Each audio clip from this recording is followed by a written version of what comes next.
Episode opening സീനിലാണെങ്കിൽ ഇപ്പോൾ grand പാ ആള് ലൂഫിക്ക് ട്രെയിനിങ് കൊടുക്കും. നിന്റെ ബോഡിയിൽ ഉപയോഗിക്കാത്ത ഒരുപാട് ഹോക്കി പവറുണ്ട്. നീ ആ പവറുകളെല്ലാം തന്നെ നിന്റെ ഏതെങ്കിലും ഒരു കൈയിലേക്ക് കോൺസെൻട്രേറ്റ് ചെയ്യണം.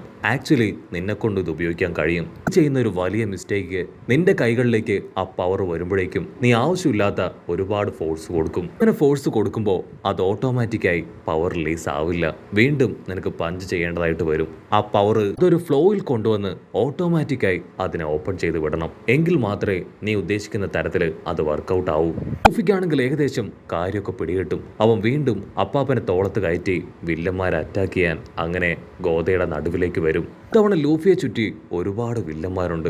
ലൂഫി ആണെങ്കിൽ ആദ്യം തന്നെ അപ്പാപ്പൻ പറഞ്ഞതുപോലെ പ്രയോഗിക്കും. പക്ഷെ എന്താ കോൺസെൻട്രേഷൻ അത് ചെറുതായിട്ടൊന്ന് മിസ്സായി വീണ്ടും അവന്റെ പഞ്ച് വില്ലന്റെ ദേഹത്ത് കൊള്ളുകയാണ്. അതിനുശേഷം അവൻ നിർത്താതെ ട്രെയിനിങ് എടുത്തുകൊണ്ടേയിരിക്കും. ലൂഫിയുടെ ഓരോരോ അറ്റാക്കിലും അവിടെ ഉണ്ടായിരുന്ന ആ ക്വീൻ്റെ അസിസ്റ്റൻസ് അവർ തീർന്നുകൊണ്ടേയിരിക്കുകയാണ്. ക്വീനാണെങ്കിൽ അവന്റെ ദേഷ്യം കൂടി വരും. ക്വീൻ പ്രതീക്ഷിച്ചതിന് കഴിഞ്ഞും പവർ ലൂഫിക്കും ആ ഗ്രാൻഡ്പയ്ക്കും ഉണ്ട്.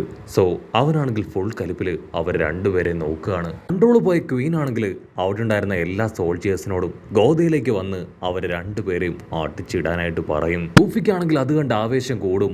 അവൻ ഡബിൾ ഹാപ്പി ആയിട്ട് അവരെയൊക്കെ ഇടിച്ചും പഞ്ച് ചെയ്തും ട്രെയിനിങ് എടുക്കും. കട്ട് ചെയ്ത നമ്മുടെ ബിഗ് മോം അവളാണെങ്കിൽ വിശപ്പിൽ നിലവിളിക്കുകയാണ്. എന്നെ കൊണ്ട് പറ്റില്ല ഇനിയും വിശപ്പ് സഹിക്കാൻ. ഇനിയും എത്ര സമയം നമ്മൾ ഏകദേശം ട്രാവൽ ചെയ്യേണ്ടി വരും. അതിനാ സാമുറായി പെണ്ണ് പറയും ഈവനിങ് ആവുമ്പോൾ നമ്മൾ അവിടേക്ക് എത്തും. അതുവരെ കൺട്രോൾ ചെയ്തേ പറ്റൂ. ബിഗ് മോമിനാണെങ്കിൽ അത് കേട്ട് ചത്താ മതിയെന്നാവും. അവൾ വീണ്ടും ടേൺ ചെയ്ത് ഇപ്പൊ നാവില് വെള്ളം ഊറി ചോപ്പറിനെ തന്നെ നോക്കും. ചോപ്പറിനാണെങ്കിൽ കൺട്രോൾ പോവും. ഓ നോ, എന്നെ അങ്ങനെ നോക്കാതെ എന്ന് പറഞ്ഞ് അവനിപ്പോ ബിഗ് മോമിന്റെ മുമ്പിൽ നിന്ന് മുഖം തിരിച്ച് മാറിപ്പോവും. അവിടുന്ന് അങ്ങനെ സീൻ കട്ട് ചെയ്ത് ഇപ്പൊ വീണ്ടും ആ അപ്പാപ്പന്മാരെ കാണിക്കുകയാണ്. അവിടെയുള്ളവരെല്ലാവരും ചേർന്ന് ആ അപ്പാപ്പന്മാരെ കളിയാക്കും. അതേസമയം മറ്റൊരു ഭാഗത്ത് ഇക്കൂട്ടനാണെങ്കിൽ ആ പോസ്റ്റർ എടുത്ത് അവർക്ക് കാണിച്ചു കൊടുക്കും. നിങ്ങളുടെ പ്ലാൻ അത് ഏകദേശം മുഴുവനായിട്ടും എനിക്ക് മനസ്സിലായി. എനിക്ക് മാത്രമല്ല ഈ ഐലാൻഡിലുള്ള ഏകദേശം എല്ലാവർക്കും മനസ്സിലായി. പക്ഷേ നിങ്ങൾ അറിയേണ്ട ഒരു കാര്യമുണ്ട്. ഇതെനിക്കോ ഈ ഐലാൻഡിലുള്ളവർക്കോ മാത്രമല്ല, ഈ പൊറോച്ചി കാസ്റ്റിലുള്ള പൊറോച്ചി അടക്കം അവിടുത്തെ സർവൻസിന് വരെ ഈ കാര്യം അറിയാം. അത് കേട്ട് നമ്മുടെ ആൾക്കാർ ഞെട്ടും. ചെരിക്കുട്ടനാണെങ്കിൽ വീണ്ടും പറയും നിങ്ങളുടെ ആൾക്കാർ, അതായത് കാലില് ആ മോന്റെ സിമ്പിളുള്ളവരെ ഒരുപാട് സോൾജിയേഴ്സ് ചേർന്ന് അടച്ചു വെച്ചിരിക്കുകയാണ്. നിങ്ങളുടെ മുൻപിലുള്ളത് രണ്ടേ രണ്ട് വഴിയാണ്. ഒന്നുകിൽ മുൻപോട്ടേക്ക് പോവുക, അല്ലെങ്കിൽ പിന്മാറുകയാണെങ്കിൽ നിങ്ങൾക്ക് എല്ലാവർക്കും നിങ്ങളുടെ ലൈഫ് അത് തിരികെ കിട്ടും. മാത്രമല്ല ആ സെല്ലിൽ അടയ്ക്കപ്പെട്ടവർക്കും മോചനം ഉണ്ടാവും. അതല്ല പക്ഷെ ഇനിയൊരിക്കലും നിങ്ങൾ ഇതുപോലൊരു പ്ലാൻ ഉണ്ടാക്കിയാൽ മറ്റാരും തന്നെ അത് വിശ്വസിക്കില്ല. അതല്ല നിങ്ങൾ മുൻപോട്ട് പോകാനാണ് പ്ലാനെങ്കിൽ ഒരുപാട് കഷ്ടപ്പാടും ബുദ്ധിമുട്ടും സഹിക്കേണ്ടി വന്നാലും തീർച്ചയായിട്ടും വിജയം അത് നിങ്ങൾക്ക് തന്നെയായിരിക്കും. ഇപ്പൊ തള്ളി പറയുന്നവരും തുറങ്കിൽ കഴിയുന്നവരും എല്ലാവരും നിങ്ങളോടൊപ്പം ചേർന്ന് നിൽക്കും. അതെനിക്ക് ഉറപ്പുണ്ട്.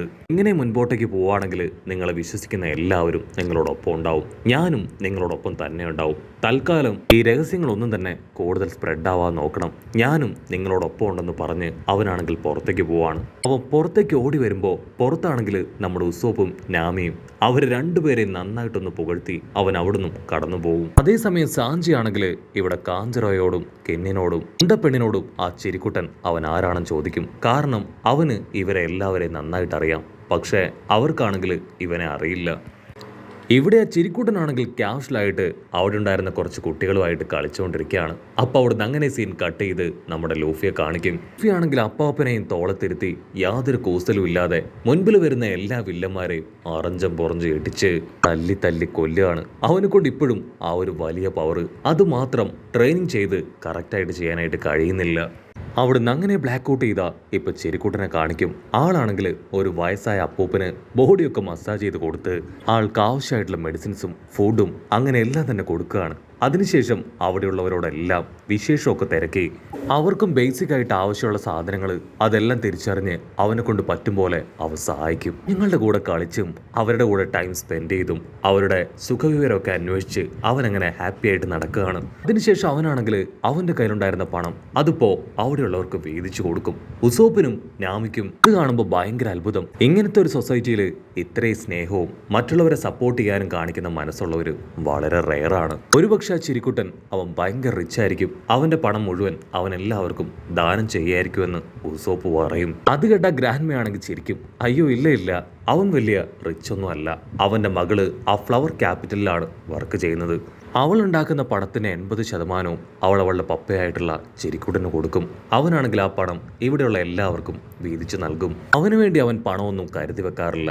എപ്പോഴും ഗ്രാമത്തിലുള്ളവരുടെ നന്മ മാത്രമാണ് അവനും അവന്റെ മകളും ആഗ്രഹിക്കാറ്. ഉസോപ്പ് ആണെങ്കിൽ ആളുടെ ഫേസ് ഒന്ന് ക്ലോസപ്പിൽ ചെക്ക് ചെയ്യും. അപ്പോഴായിരിക്കും പിടികെട്ടുക ഇവൻ മറ്റാരുമല്ല, ആ കുഞ്ഞിപ്പെണ്ണിന്റെ പപ്പയാണ്. അവിടുന്ന് അങ്ങനെ ബ്ലാക്ക് ഔട്ട് ചെയ്ത ആ കുഞ്ഞിപ്പെണ്ണിനെ കാണിക്കും. കുഞ്ഞിപ്പെണ്ണാണെങ്കിൽ രാവിലെ മുതൽ വൈകുന്നേരം വരെ ജോലി ചെയ്ത് എക്സ്ട്രായും വർക്കൊക്കെ ചെയ്ത് കിട്ടുന്ന എല്ലാ പണവും അവളുടെ പപ്പയ്ക്ക് അയച്ചു കൊടുക്കും. അവളാണെങ്കിൽ ഇപ്പൊ സുഖമായിട്ട് പപ്പയെ സ്വപ്നം കണ്ട് ഊർക്കം വലിച്ച് അങ്ങനെ കിടന്നുറങ്ങുകയാണ്. പപ്പയായിട്ട് ടൈം സ്പെൻഡ് ചെയ്യുന്നതും ആളുടെ ഹഗ് ചെയ്ത് ഹാപ്പി ആയിട്ടിരിക്കുന്നതും അങ്ങനെയെല്ലാം അവളുടെ ഇമാജിനേഷനിലേക്ക് കടന്നു വരും. കട്ട് ചെയ്താ ഇപ്പൊ പ്രിസൺ കാണിക്കും. അവിടെയാണെങ്കിൽ ലൂഫി ആണെങ്കിൽ ഓരോരോ വില്ലന്മാരായിട്ട് അങ്ങനെ തല്ലി തകർത്ത് താഴെയിട്ടിരിക്കുകയാണ്. ഓരോരുത്തരുടെയും നടുവും കൈയും കാലും ഒക്കെ ഒടിഞ്ഞ് അവരെല്ലാവരും തന്നെ തൂക്കി എടുത്തോണ്ട് പോകും. ലൂഫി ആണെങ്കിൽ ഒച്ചത്തിൽ നിലവിളിക്കും, ഇനിയും ട്രെയിനിങ് എടുക്കണം, ഇനിയും സോൾജിയേഴ്സിനോട് എന്നോട് ഫൈറ്റ് ചെയ്യാൻ വരാനായിട്ട് പറ. അതിന് സോൾജിയേഴ്സ് പറയും, ഇപ്പൊ തന്നെ ആദ്യ രാത്രിയായി, ഇനിയുള്ള ഫൈറ്റെല്ലാം നാളെ നേരം വെളുത്തതിന് ശേഷം എന്ന് പറഞ്ഞ് അവർ കടന്നു പോവാണ്. ലൂഫിക്കാണെങ്കിൽ ഭയങ്കരമായിട്ട് വിശക്കും. അവൻ ഫുഡിന് വേണ്ടി നിലവിളിക്കും. പക്ഷെ ആരും തന്നെ അവന് ഫുഡ് കൊടുക്കില്ല. ഗ്രാൻഡ്പയ്ക്കാണെങ്കിൽ ഭയങ്കര അത്ഭുതം. അവൻ ഗ്രാൻഡ്പ ലൂഫിയോട് ചോദിക്കും, നീ എന്തുകൊണ്ടാണ് കൈഡോയായിട്ട് ഫൈറ്റ് ചെയ്ത് അവനെ തോൽപ്പിക്കണം എന്ന് ആഗ്രഹിക്കണേ? ലൂഫി ആണെങ്കിൽ ചുറ്റും നോക്കും. വില്ലന്മാരും സോൾജേഴ്സും എല്ലാവരും ഇപ്പൊ ലൂഫിയെ അങ്ങനെ എയിം ചെയ്ത് നിൽക്കുകയാണ്. അവൻ പറയുന്ന കാര്യങ്ങൾ അതെന്താണെന്ന് കേൾക്കാൻ അങ്ങനെ കാതോർത്ത് നിൽക്കും.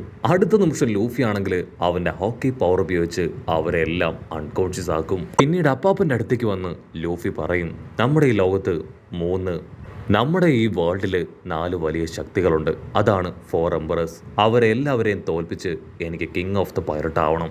അത് കേട്ട അപ്പാപ്പനാണെങ്കിൽ ലൂഫിയോട് ചോദിക്കും, എന്ത്, കോൾഡി റോജറിനെ പോലെ നിനക്കും കിങ് ഓഫ് ദ പൈററ്റ് ആവണമെന്നാണോ ആഗ്രഹം? അത് കേൾക്കുമ്പോൾ ലൂഫി അവൻ ഷോക്കായി ഇപ്പൊ ഗ്രാൻഡ്പയെ നോക്കും. അടുത്ത നിമിഷം റെയ്സോ ആണെങ്കിൽ വലിയൊരു പുകയൊക്കെ ഇളക്കിക്കൊണ്ട് അവരുടെ ഇടയിലേക്ക് കടന്നു വരും. റെയ്സോയെ കണ്ട് ആ അപ്പാപ്പൻ ഷോക്കാവും. ഉടനെ റെയ്സോ ആണെങ്കിൽ നടന്ന എല്ലാ കാര്യങ്ങളും അപ്പാപ്പനോട് പറയാണ്. കട്ട് ചെയ്ത ഗ്രാമത്തിലുള്ള എല്ലാവരും ചേർന്ന് ഇപ്പൊ ഒരു കള്ളനെ പിടിക്കുകയാണ്. ആ കള്ളം മറ്റാരുമല്ല, സാക്ഷാൽ ചെരിക്കുട്ടൻ. അവിടുന്ന് അങ്ങനെ ബ്ലാക്ക് ഔട്ട് ചെയ്ത ഇവിടെ നമ്മുടെ ലൂഫി ആണെങ്കിൽ ടെൻസ്ഡ് ആയിട്ട് നിൽക്കുകയാണ്. കാരണം റെയ്സോ ഇപ്പോ ആ കരീബുവിന്റെ കയ്യിലുണ്ടായിരുന്ന ഹാൻഡ്കഫ് അത് അഴിച്ചു വിട്ടിരിക്കുകയാണ്. കരീബു ആണെങ്കിൽ ഇപ്പൊ ലൂഫിയോട് കെഞ്ചും, ദയവ് ചെയ്ത് എന്നോട് ക്ഷമിക്കണം, ഞാനിപ്പോ ആ പഴയ വൃത്തികെട്ട കരീബു അല്ല, ഞാൻ നന്നായിട്ട് ചേഞ്ചായി, ദയവ് ചെയ്ത് എന്നെ വിശ്വസിക്കണം. അത് കേട്ട് ലൂഫി ആണെങ്കിൽ ക്യാഷ്വലായി, കുഴപ്പമില്ല, നീ നന്നായെങ്കിൽ നല്ല കാര്യം തന്നെ, നീയും ഞങ്ങളോടൊപ്പം പുറത്തേക്ക് പോരെ. ഗ്രാൻഡ്പയ്ക്കാണെങ്കിൽ ഇവിടെ ഭയങ്കരമായിട്ട് കുറ്റബോധം തോന്നും. കാരണം എല്ലാം നഷ്ടപ്പെട്ടു എന്ന് കരുതി ആളിവിടെ മരണത്തിന് വേണ്ടി കാത്തു കിടക്കുകയായിരുന്നു. പക്ഷെ അന്ന് പറഞ്ഞതുപോലെ 20 വർഷത്തിന് ശേഷം എല്ലാവരും ഒന്നിച്ച് പ്ലാനൊക്കെ എക്സിക്യൂട്ട് ചെയ്തിരിക്കുകയാണ്. അത് കേൾക്കുമ്പോൾ ഗ്രാൻഡ്പയ്ക്കാണെങ്കിൽ വല്ലാത്തൊരു സന്തോഷവും ആത്മവിശ്വാസവും ഒക്കെ തോന്നും. ഗ്രാൻഡ്പയാണെങ്കിൽ തീർത്തു പറയും, നിങ്ങളുടെ ഈ വലിയ ലക്ഷ്യത്തോടൊപ്പം ഞാനും ഉണ്ട്. ഇതുപോലെ തന്നെ 10 മുകളിൽ ജയിലുകൾ ഈ ഐലാൻഡിലുണ്ട്. അതിൽ 80% ആൾക്കാർ കൈഡോയ്ക്കും ഒറോച്ചിക്കും എതിരായിട്ട് ശബ്ദം ഉയർത്തിയവരാണ്. സോ അവരെ കൂടെ രക്ഷിക്കാൻ കഴിയുകയാണെങ്കിൽ നമ്മുടെ സൈന്യബലം അത് വളരെ വലുതായിരിക്കും. ഗ്രാൻഡ്പേ ആണെങ്കിൽ ഇപ്പൊ കവമാട്സുവിന്റെ സെല്ല് അത് ചൂണ്ടിക്കാണിക്കും. അതാദ്യം തന്നെ നിങ്ങൾ ഓപ്പൺ ചെയ്യ്.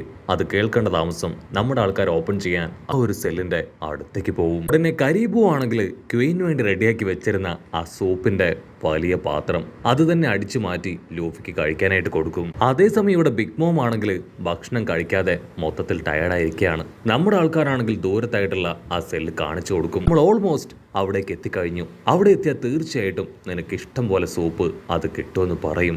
കട്ട് ചെയ്ത ഇവിടെ ലൂഫിയാൻ ടീം അവരങ്ങനെ ഹായ് ആയിട്ട് ആ സൂപ്പ് കുടിക്കുന്നതോട് കൂടെ ഈ ഒരു എപ്പിസോഡും അവസാനിക്കും.